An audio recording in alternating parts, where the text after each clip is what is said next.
Perhatikan dahsyatnya. Yang pertama diterangkan tantangannya, yang kedua dijelaskan cara mengatasinya. Saya mau berhenti sampai di titik ini, nanti saya terangkan cara berinteraksi dengan Al-Quran.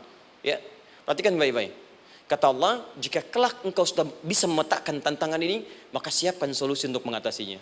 Ayatnya dibuka dengan kalimat yang sama persis. Saya pernah sampaikan teori ini di 2 perusahaan besar di Indonesia. Yang pertama, ada salah satu perusahaan, karena ini direkam saya nggak sebutkan perusahaannya, perusahaan otomotif besar, sedang turun gratis, kemudian juga ada inflasi yang tinggi. Terus saya terangkan teori Quran. Dia praktekkan berhasil, Pak. Padahal saat itu saya presentasi di depan non-muslim. Non-muslim. Sales-salesnya se-Indonesia dikumpulkan, saya bedah tentang ini. Dan mereka berhasil. Sampai sekarang naik lagi. Yang kedua sama, ini direkturnya juga non-muslim. Tapi nggak apa-apa, kita diskusi. Dan mau mendengar teori ini. Dan praktekkan, naik. Ya, dulu di satu perusahaan minyak juga. Sedang turun, karyawan semua dikumpulkan. Lalu kita bahas tentang ini, kita terangkan. Yang ini yang paling menarik dari Al-Quran. Kalimatnya sama persis. Quran surah ketiga ayat 142. Am hasibtum an tadkhulul jannata.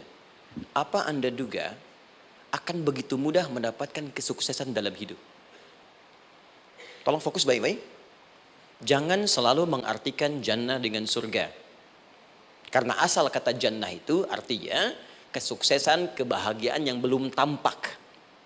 Surga, kenapa disebut dengan jannah? Karena itu puncak kebahagiaan kita yang belum nampak sekarang. Saya kasih rahasia ya, ini antara kita saja nih. Kalau ada kata jim dengan nun di depannya, itu pasti tidak nampak, tersembunyi. Apapun tambahannya. Ya, misal, jin kenapa disebut dengan jin? Karena memang ketika diciptakan, dia tidak tampak, tersembunyi. Lawannya ins, karena itu kita disebut ins, karena saat lahir kita tampak. 18 kali disebutkan dalam Al-Quran. Ya ma'syaral jinni wal ins. Wa ma khalaqtul jinna wal ins. Jadi jin disebut jin karena memang fitrahnya tersembunyi, gak nampak. Jadi kalau ada jin melakukan penampakan, itu jin sedang kena masalah.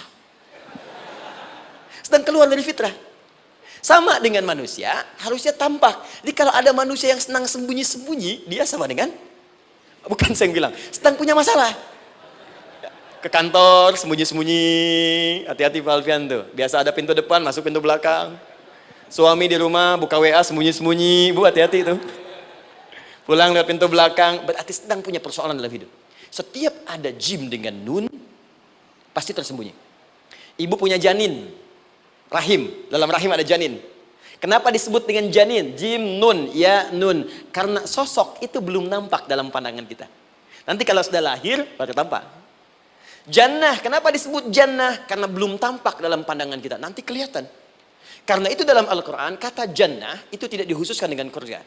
Tidak dikhususkan dengan surga. Kadang-kadang menunjuk aspek kesuksesan yang belum tampak. Anda mau ngubur minyak, minyaknya belum tampak, belum kelihatan. Anda mau kerja, ya hasilnya kan belum tampak, baru ikhtiar sekarang. Karena itu orang Arab disebut kaya, kalau mereka mendapatkan kebun yang tak tampak sebelumnya. Kebun anggur, bukan kurma, kalau kurma banyak. Kebun anggur, ada apel, ada jeruk, sampingnya ada sungai-sungai, disebut dengan jannah. Ya, kalau punya unta, nggak kaya di Arab, biasa. Karena yang kelihatan padang pasir, unta, hitam, merah, biasa. Tapi kalau sudah punya kebun anggur, yang sulit di padang pasir ada kebun, itu baru disebut kaya. Karena itu orang Arab kadang mengartikan jannah dengan aspek kesuksesan yang belum tampak. Diartikan dengan kebun anggur, kebun apel, dan macam-macamnya. Perhatikan. Am hasibtum an tadkhulul jannah. Apa Anda duga ingin sukses itu begitu mudah? Sukses jadi tidak. Walamma ya'lamillahu alladhina jahadu minkum wa ya'lamas sabirin. Perhatikan baik-baik.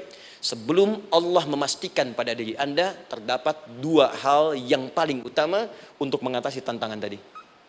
1, jahadu. Kesungguhan. Serius. Jadi kalau mau sukses, mesti serius. Kerja serius. Cintai pekerjaan Anda. Ya, belajar anak-anak serius. Pastikan belajar dengan serius. Jangan cuma anak-anak duduk paling belakang, nggak pernah nanya, kadang ngantuk, pulang. Ujian, besoknya mau ujian, baru belajar. Ya, sistem SKS, sistem kebut. Ya kadang-kadang sejam Bu, Pak. Saya pernah ada orang di luar ngadu waktu di Libya, Ustadz gimana ini orang Indonesia? Kenapa? Saya belajar 3 bulan, besok mau ujian. teman antum orang Indonesia pinjam catatan saya baru semalam, dia dapat 8, saya 7,5. Saya bilang, Anda belum tahu sistem SKS itu. Baik ya. Tapi itu bukan solusi. Begitu ujian selesai, ilmu lupa. Itu poinnya. Jadi kalau hanya sekedar ilmu dipakai untuk ujian, pada prakteknya nggak akan terpakai. Ini banyak anak sekolah sekarang hanya belajar untuk ujian saja.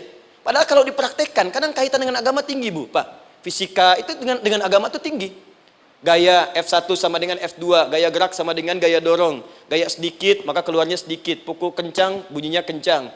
Imannya kalau kuat, amalan jadi banyak. Iman sedikit, amal pun sedikit.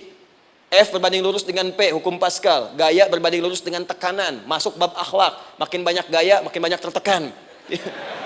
Nah itulah. Gaji 5 juta, gaya 10 juta, kan? Ini serius. Serius. Di divisi apapun Anda, saya 3 sepekan lalu lah takziah ke tempatnya yang Habibie, terus diminta tausiah di sana.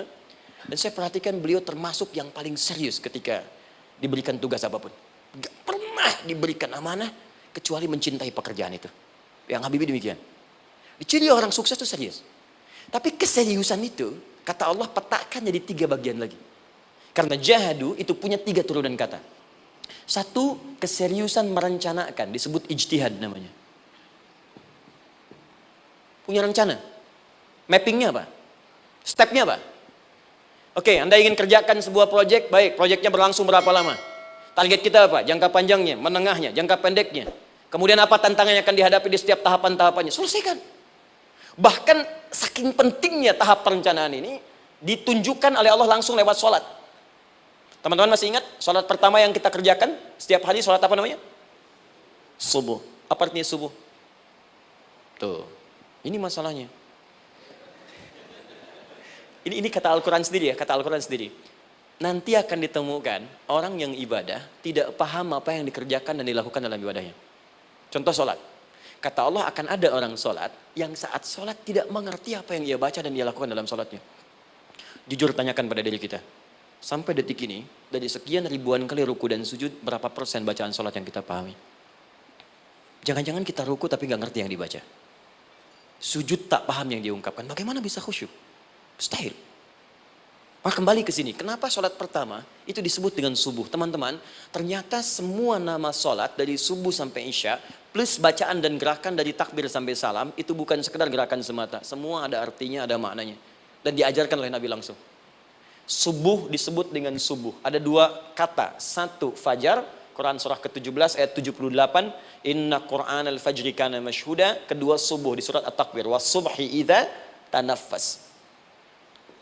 Kenapa disebut fajar? Fajar itu pancaran positif, pancaran kebaikan. Jadi kalau yang baik disebut fajar. Kalau yang jelek disebut fujur. Fujur ada di Quran surah 91 ayat 7 sampai 8. Wa nafsi wa ma sawwaha fa'alhamaha fujuraha wa taqwaha. Fujur itu rambatan, gelombang buruk yang muncul dari nafsu. Ya, ditembuskan ke elemen tubuh kita. Misal gini. Tiba-tiba pengen marah. Ya, di tubuh kita mengatakan melotot. Maka ini ada pancaran di hati kita nyambung kemudian ke mata. Ini rambatan dari sini ke mata disebut fujur namanya.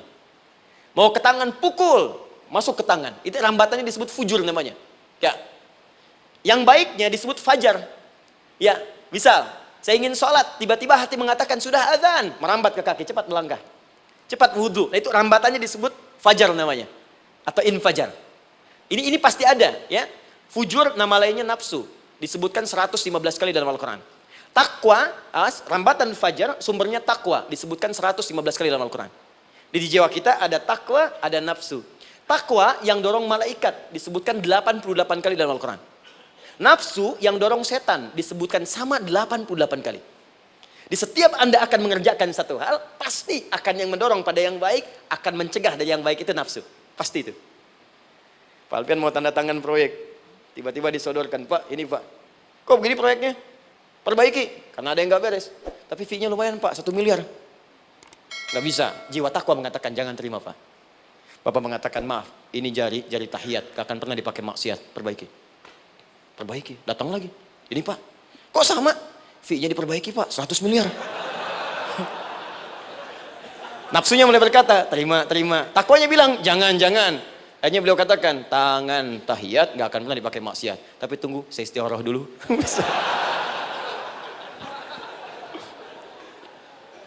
Nah, waktunya, ini salatnya disebut fajar. Kenapa disebut fajar? Karena saat kita tidur, terus dengar suara azan, Allahu Akbar, maka memancar dari iman kita, rambatan untuk merespon suara itu. Bangun kita untuk menunaikan salat.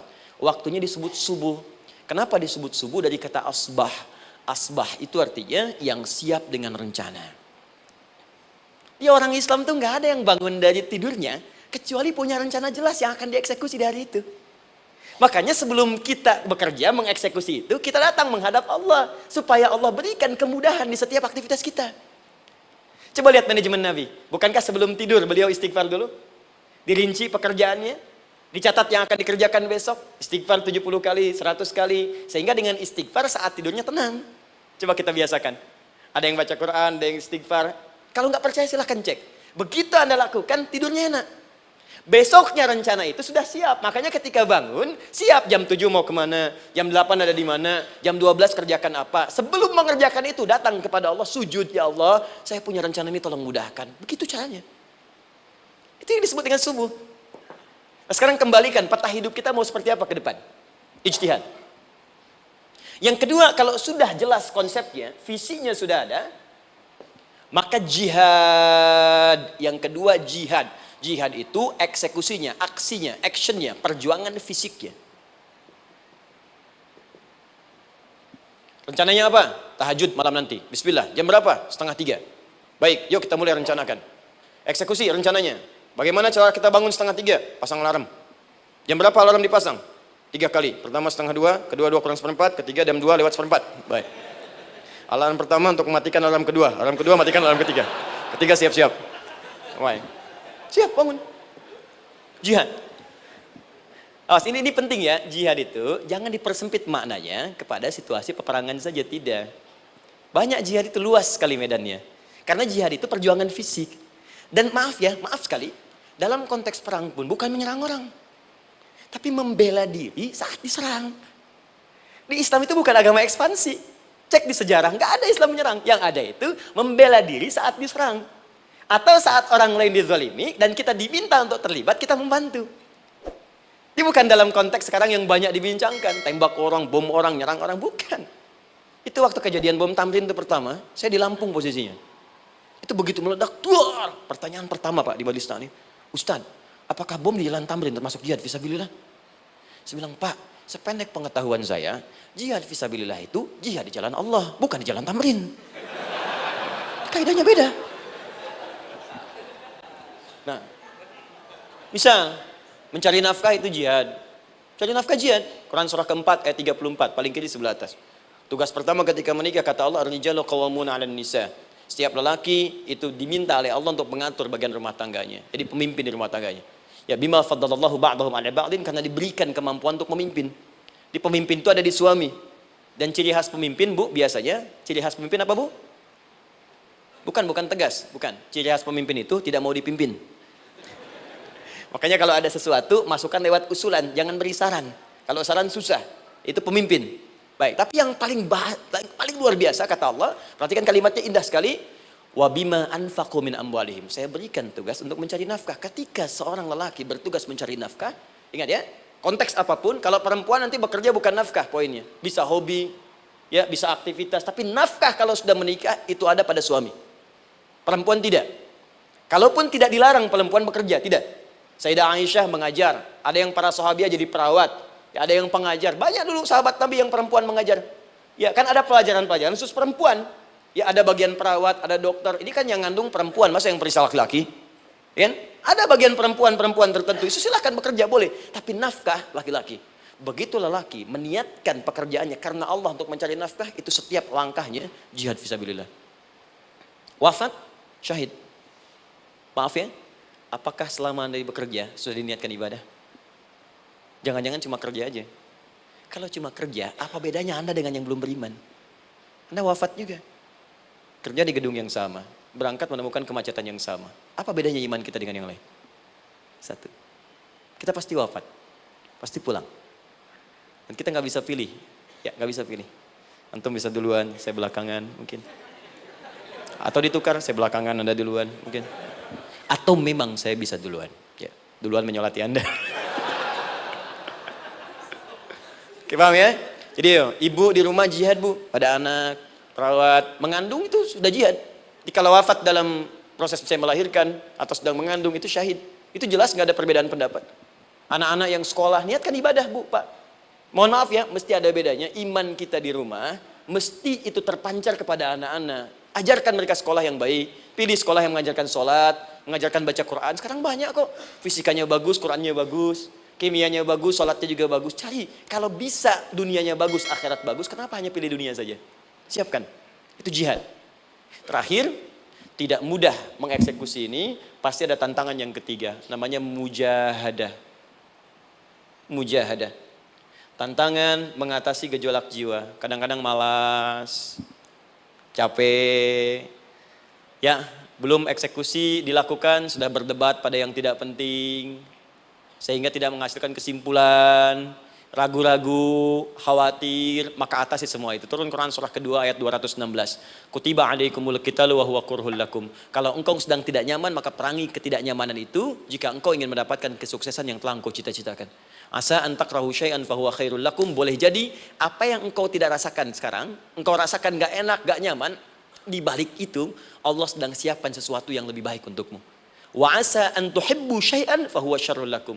Mungkin yang engkau harap-harap sekarang boleh jadi itu belum baik untukmu sekarang. Allahu ya'lamu wa antum la ta'lamun. Karena Allah lebih tahu masa depan, engkau pikiranmu pendek sampai di sini saja. Maka teman-teman sekalian, kembalikan lagi, tidak pernah Anda akan temukan dalam Al-Qur'an kecuali bimbingan hidup yang semuanya nyata. Silahkan cek.